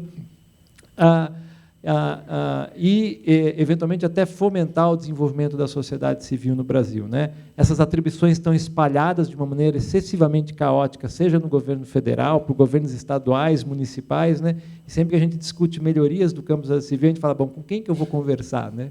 É sempre essa pergunta, né? Alguns outros países, né, no campo internacional, há experiências interessantes como essa. Uma que a gente sempre lembra é o caso da Inglaterra, né, que tem uma espécie quase como se fosse uma agência reguladora independente, a Charity Commission, centenária, que está há muito tempo tentando fazer esse papel com alguma funcionalidade, né? Outros países optaram por um modelo quase misto de autorregulação com regulação oficial. Também nisso, enfim, há uma pluralidade de formas, mas no Brasil parece que a forma que a gente adotou é um certo caos nesse tipo de relação. Portanto, a minha pergunta para vocês seria, para a Janine, que fez um disclaimer aqui, que a grande especialidade é no campo do Estado, né? A gente não concorda com ela, mas, de qualquer forma, faz sentido, como é que a gente pode pensar um aprimoramento do desenho do Estado brasileiro para que a gente crie um espaço institucional para esse diálogo com a sociedade civil, né? Recentemente, o novo marco regulatório até previu a criação de um Conselho Nacional, quer dizer, isso poderia ser o estopim de uma estrutura como essa. E a mesma pergunta, daí eu ouvi um pouco o Zé, seja do ponto de vista estatal, mas, sobretudo, do campo da sociedade civil. Quer dizer, como é que está esta mobilização, né, no campo interno das várias organizações, em termos de articulação de iniciativas para o desenvolvimento do campo. Acho que o grande salto que a gente teve em 2010 ou 2011 com a criação da coalizão por um novo marco regulatório da sociedade civil, recentemente teve a coalizão pelos fundos filantrópicos. Então, portanto, como é que, dentro dessa pluralidade de atores que você chamava a atenção aqui, né, a sociedade civil é muito diversa, como é que está essa mobilização intersetorial, digamos assim, dentro da própria sociedade civil? E, na sequência, portanto, depois a gente abre a palavra para todo mundo aqui. Bom, obrigada, Panunzio. Então, vamos lá. Eu acho que não tem resposta nenhuma, né? A resposta não é fácil, não existe nenhum modelinho pronto, nem fórmula mágica para a gente resolver isso. Assim, pensando um pouco na provocação que o Panunzio colocou, Eu acho que é possível pensar em modelos em que você contasse com uma estrutura institucional, governamental única, para mediar acho que não é o termo correto, para atuar em lacunas, né, em possibilidades de fomento, no diálogo com a sociedade civil, só que ela teria que ser tão competente do ponto de vista de capacidade institucional ao ponto de conseguir dar conta da multiplicidade de interfaces que hoje existem entre Estado e sociedade civil. Então, eu tenho interfaces em execução de política pública, eu tenho interface em participação dentro de instâncias consultivas, né, oitivas, deliberativas, de milhões de possibilidades. Eu tenho uma discussão de qual é o lugar das OSCs que não necessariamente tem que dialogar com o Estado, porque é isso, tem um lugar na sociedade civil que não necessariamente precisa dialogar dessa forma com o Estado, e é importante que não dialogue. Então, assim, tem uma série de questões aí que eu acho que não cabem dentro de uma estrutura institucional específica. Por outro lado, eu concordo com a avaliação de que a gente tem relações, no mínimo, caóticas e muito personalizadas, dependendo de cada instituição. Então, quando a estrutura X governamental está mais acostumada ou vê com melhores olhos a atuação em parceria de implementação de políticas públicas com SCs, aí tudo bem, a gente tem um ambiente favorável para essa interface acontecer de forma adequada. Em outros momentos, outras instituições, outros lugares, outras políticas, isso não é visto com bons olhos. Então, assim, essa heterogeneidade dessas percepções afeta de forma significativa a percepção geral que o Estado tem em relação à atuação nas OSCs. Então, assim, é legal participar de conselho, mas não é legal executar política pública.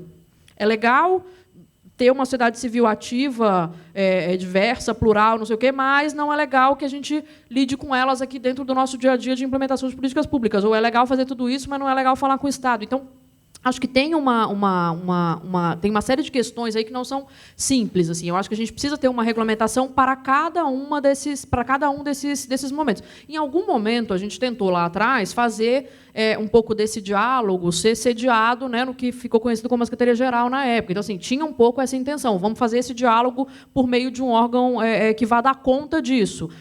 Questões, mil questões sobre se deu conta ou não deu conta, mas, assim, a priori, você tinha um responsável institucional dentro do governo federal, diz assim, sobre a sociedade civil, fala com fulano, fala com tal ministério, fala com tal estrutura. Então, tinha um pouco disso, mas, assim, a gente tem que reconhecer quais são os limites dessa atuação centralizada e colocada de maneira única, o que não impede que a gente tenha um arcabouço que seja conhecido e minimamente acho que comum a estou pensando só no governo federal, tá? Porque quando a gente vai para os estados e municípios, aí já ainda tem uma série de outros dificultadores aqui na história, mas a ideia é que, se a gente tivesse um arcabouço comum e conhecido por toda a gestão pública federal, por exemplo, sobre quais são as relações que a gente tem do ponto de vista de execução de política pública com as OSCs, eu acho que a gente já ia ter um ganho gigantesco. Óbvio que o Miroski veio para tentar fazer isso e dar conta dessa discussão e dessas lacunas, mas, assim, até em que medida todos os gestores públicos conhecem o que está dado no Miroski, o que o Miroski significa, quais são as alterações que vieram, o que adveio disso. Então, assim, acho que tem uma série de questões ainda aí para debater. Antes, a gente não tem isso, um conhecimento disperso, comum, estruturado da legislação que existe hoje, que regula as interfaces entre as OSCs e o Estado. Então, para além disso, a gente pode pensar em modelos, mas eu pessoalmente tenho dificuldade de entender um modelo centralizado, um órgão comum que consiga dar conta dessa multiplicidade sem acho que cercear, sem entrar numa discussão muito redutora do que é a sociedade civil. Obrigado, Janine.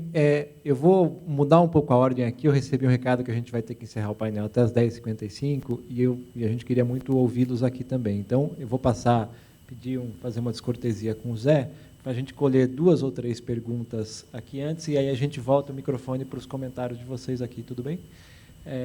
Então, ali tem uma pergunta já. Quem tiver, Oi, bom dia, tudo bem? Meu nome é Hugo, eu faço parte da Comunitas, atuo no BISC, acho que a maioria de vocês conhece.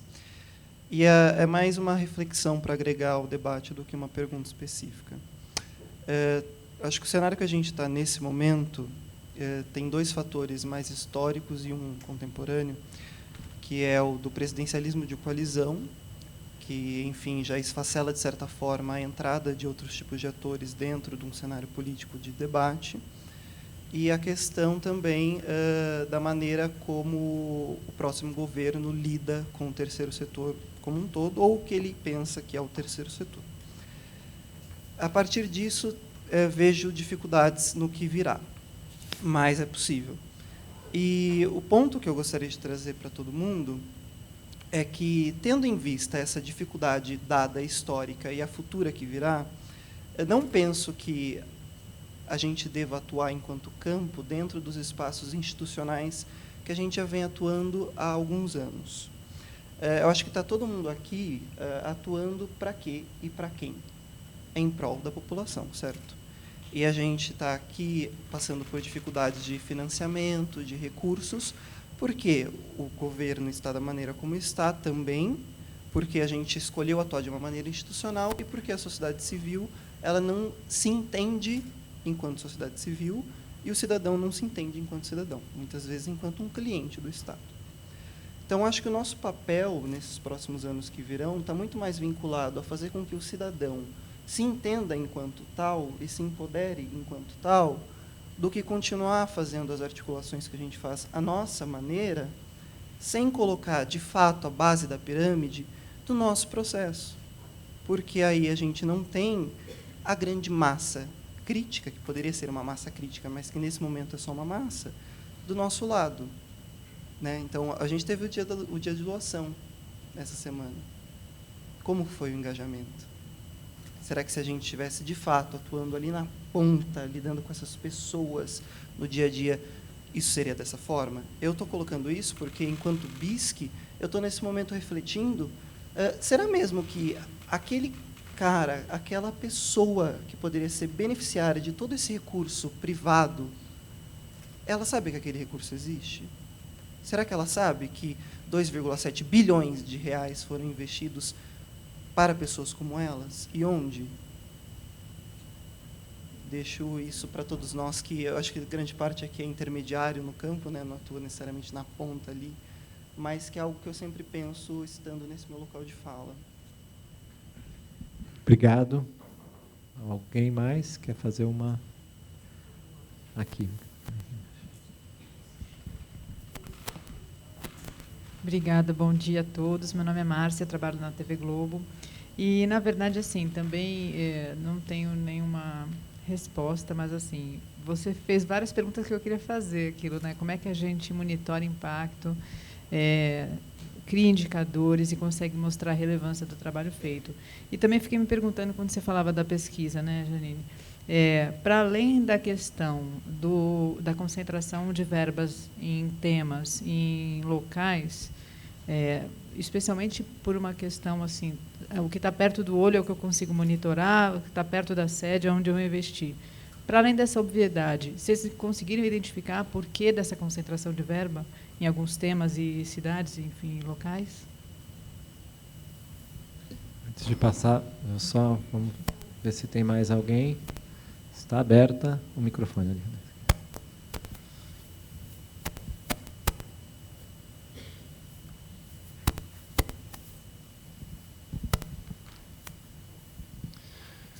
Bom dia.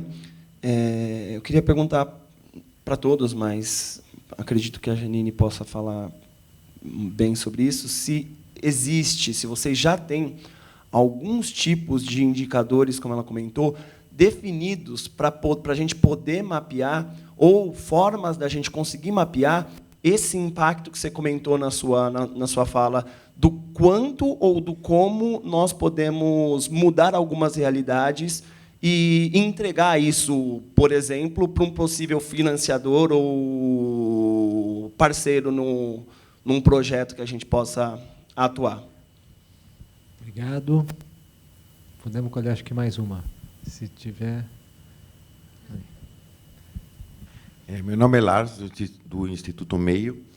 Eu tenho uma pequena provocação. A gente tem ouvido aí sobre municipalizar ou dar mais poder aos municípios e estados sobre as verbas públicas até, né? Então eu acho também válido pensar como que esse investimento social privado pode fortalecer essas decisões em pequena escala nos municípios.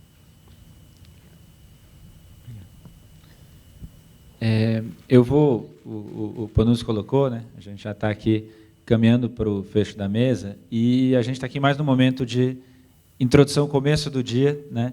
Então eu não vou me propor aqui a responder tudo não, porque senão a gente vai se alongar. Já tem bastante introdução. Acho que essas perguntas estarão conosco aqui ao longo do dia.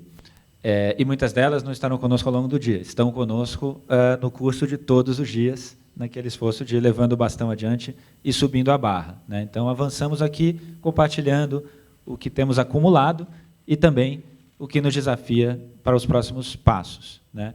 Então, o único comentário que eu queria fazer, nesse espírito de acumulado e próximos passos, né? Acho que o Hugo traz questões que aí não estão só na sociedade civil, estão nas questões, estão no dia a dia do país, Hugo. E aí eu só traria uma coisa que é assim, fizemos, que a gente está nesse momento, a gente não fala com as pessoas, não tem, né? Eu acho que a gente está no momento mesmo de ciclo cumprido, de mudança de ciclo, né? Quando eu falo 30 anos, não é só por uma efeméride, não. Eu acho que, né, tem uma coisa que produziu impulsos, que produziu agendas. A Constituição de 88 foi uma Constituição, aquilo que a Constituição deve ser para um país. Ela, de fato, foi um momento que, se você olhar a história daquele momento, estava todo mundo lá, tinha todos os interesses possíveis, você puder imaginar, da sociedade naquela negociação, naquela construção, e aquilo funcionou como uma pactuação que colocou uma moldura, um conjunto de fundamentos e de objetivos, né, de um Estado democrático, direitos, etc., tal, que, se você somar, dividir, decantar, tirar a raiz quadrada, né, com todas as alternâncias e pluralidade política, o Brasil, desde então, basicamente se dedicou a tentar caminhar na direção que estava colocada ali, né? E nós estamos desafiados a entender até onde caminhamos e como é que a gente consegue continuar caminhando nessas direções. A Luciana não está aqui no momento do PNUD, né, mas eu gosto sempre de dizer, né, quando você olha, é bonito de olhar o mapa de IDH do Brasil em 1980, em 1990, em 2000, em 2010. Né? Tem um avanço muito nítido ali. Eu lamento imaginar que o 2020 provavelmente não vai ser tanto avanço assim, né? Mas, enfim, ninguém caminha linearmente. Mas o fato é que aquilo ali, esse avanço, não é função de fulano, beltrano, cicrana, né? Isso é função do que a sociedade brasileira como um todo, nos seus vários atores e nas suas várias instâncias do poder público, foi capaz de produzir. E nós fomos capazes de levar a barra para adiante, e porque muita gente na base, no topo, no meio da pirâmide, esteve envolvida nisso, né? Nós temos instituições democráticas, né? Nunca prontas, nunca garantidas, mas tem coisas que a gente dá de barato, né? Tem ciclos eleitorais, eu quero acessar uma determinada informação, eu vou lá e entro, está lá no site, eu demando, eu peço, tem uma lei de acesso à informação, tem não sei o quê, né? Enfim, tem uma série de mecanismos que estão longe de ser perfeitos, estão longe, em muitos casos, de estar assegurados, mas que estão aí, que a gente já internalizou, a gente os utiliza, mas que eles não vieram do nada. Eles vieram de muito esforço de muita gente na base, mobilizada, engajada, etc., para além das instituições em si, né? Então, o que eu estou querendo dizer é, de um lado, né, foi possível produzir muita coisa e avançar muita coisa com muito engajamento e falando com as pessoas pelo país ao longo do percurso, né? De outro, como você colocou e todos sabemos, né, muito dos modos, das agendas, das formas de fazer isso, claramente encontraram limites, né? A forma do debate público se fazer, as ferramentas, os canais, o ambiente mudou, a sociedade brasileira mudou, né? 30 anos depois, e com tudo isso, você tem uma outra configuração, com outros atores, com outras vozes, as pautas, as demandas, né? E, portanto, sim, acho que qualquer um que está na esfera pública não só está desafiado a se perguntar que contribuição pode dar para que a gente possa seguir caminhando na direção de aprofundar essas conquistas, esses avanços todos, né? Mas também precisa se perguntar como é que vai fazer isso. Uma provocação que eu gosto quando eu vejo parte desse debate eu acho que a gente corre o risco hoje de ser um pouco aquilo que eu tive, entre outras coisas, um envolvimento grande com a agenda de segurança no momento. A gente sempre precisava essa imagem, né? Achar que você vai resolver o problema aumentando a voz, fazendo mais do mesmo, né? Então, olha, a gente tem um determinado modelo que não produz resultados, né? Não é simplesmente aumentar o volume, aquela história de falar língua estrangeira, você não fala a língua, você fala mais alto, quem sabe a pessoa entende. A gente tem um pouco esse reflexo, por exemplo, quando fala de segurança. Tem que tomar cuidado para não ter esse reflexo quando falamos de modo de mobilização, de construção pública, de atuação no debate. A gente já sabe que simplesmente fazer mais do mesmo, com mais intensidade, vai nos levar a gente. Não vai. Eu acho que é um momento que, como fazemos, também é uma reflexão necessária. Queria dialogar com isso, com essa macro pergunta, porque daí, na avaliação, por exemplo, a gente criou sistemas a gente olha para a educação, né? A gente tem IDEB, a gente tem indicadores, a gente tem provas, mecanismos no plano nacional, em vários municípios, em vários estados, né? Se você for olhar o trabalho das fundações, você vai ter várias coisas concretamente ali, com métricas, com objetivos muito específicos e tal.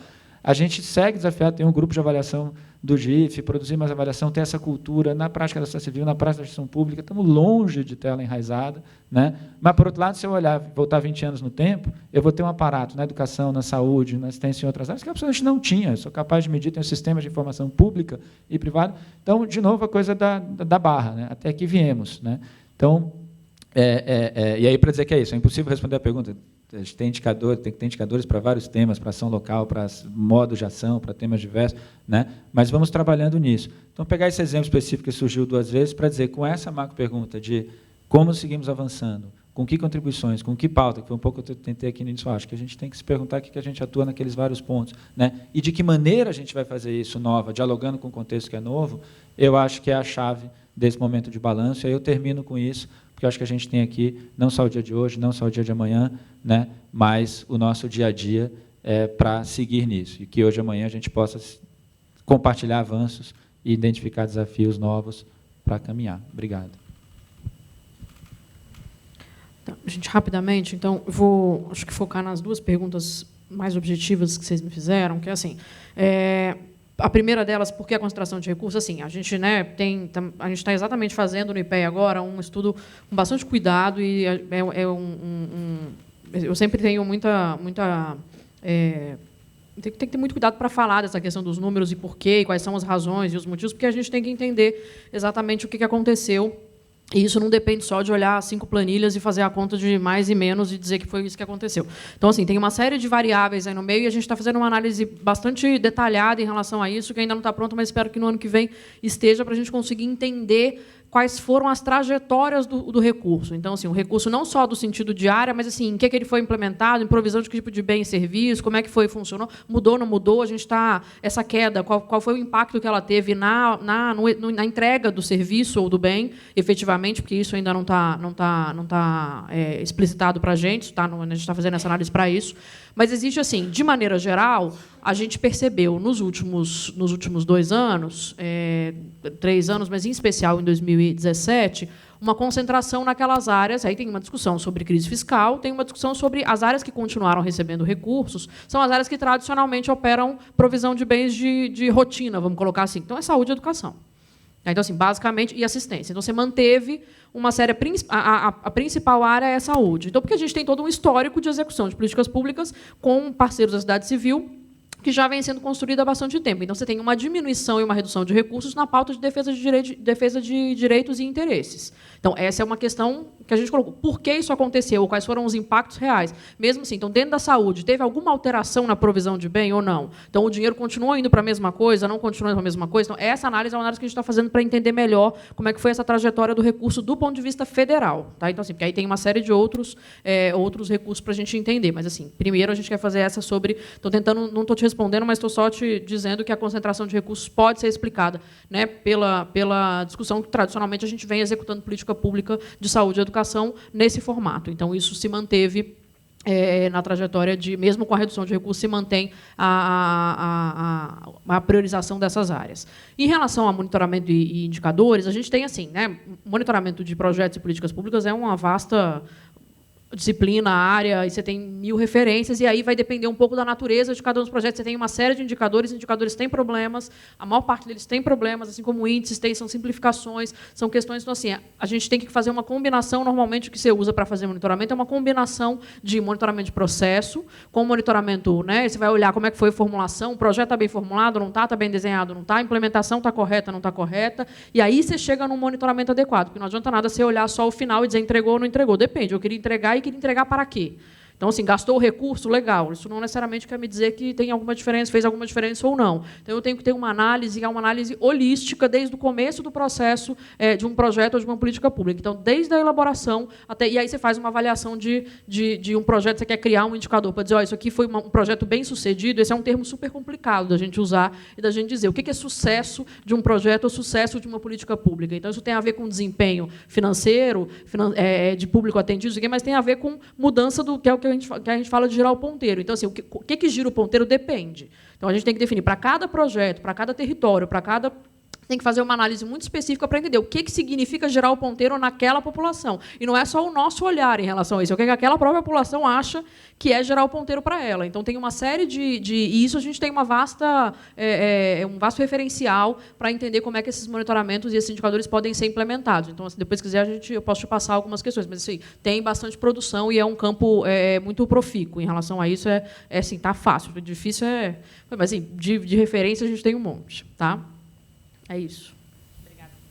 Obrigado. Bom, eu não vou tentar fazer uma síntese dessa rica discussão que a gente teve hoje aqui, mas apenas para fechar 3 pontos que me ocorrem, e alguns deles permearam as falas aqui, em relação ao tema desse nosso painel, que são os desafios da sustentabilidade da sociedade civil, né?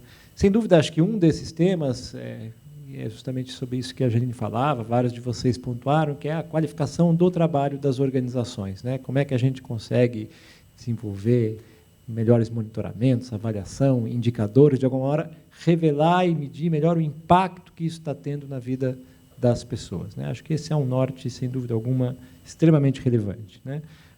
O segundo, que eu acho que é uma dimensão talvez um pouco mais política desse trabalho, né, e no atual contexto da sociedade brasileira, que é articulação e comunicação estratégica, né? Acho que não basta mais fazer isoladamente um trabalho sozinho, é preciso que o campo como um todo esteja muito mobilizado, para além do campo, inclusive, essas articulações, para que a gente consiga zelar por todos esses avanços, né? O Zé apontou isso muito bem, né, ao longo da fala dele, que a gente teve nas últimas décadas no Brasil no campo da sociedade civil. E, por fim, talvez se eu fosse sequar, eu falo um pouco do Hugo, né, quando ele falou ali, eu acho que a gente precisa radicalizar na busca do engajamento dos cidadãos no nosso trabalho cotidiano junto à sociedade civil, né? A gente tem uma enormidade de associações, por exemplo, no Brasil, mas quando a gente vai ver o quadro de associados delas, às vezes é 2, 3, 4, né? São poucas as associações de base legitimamente associativa que buscam incorporar as pessoas no seu dia a dia. Muitas organizações têm donos, né? Umas coisas que as pessoas de fora, quando vêm aqui, não entendem muito isso. Então, a gente precisa, de alguma forma, reconectar um pouco com essas pessoas, seja estimulando pessoas que possam colaborar financeiramente, sob a forma de doação, mas, inclusive, no dia a dia, no trabalho concreto das próprias organizações. Infelizmente, o tempo é curto para o conjunto de temas, mas, ao longo desses 2 dias, a gente vai ter oportunidade de desdobrar vários desses de outras questões cruciais para as nossas reflexões aqui. Então, para encerrar, eu só gostaria de pedir para vocês uma salva de palmas aqui para os nossos 2 debatedores. Obrigado, gente.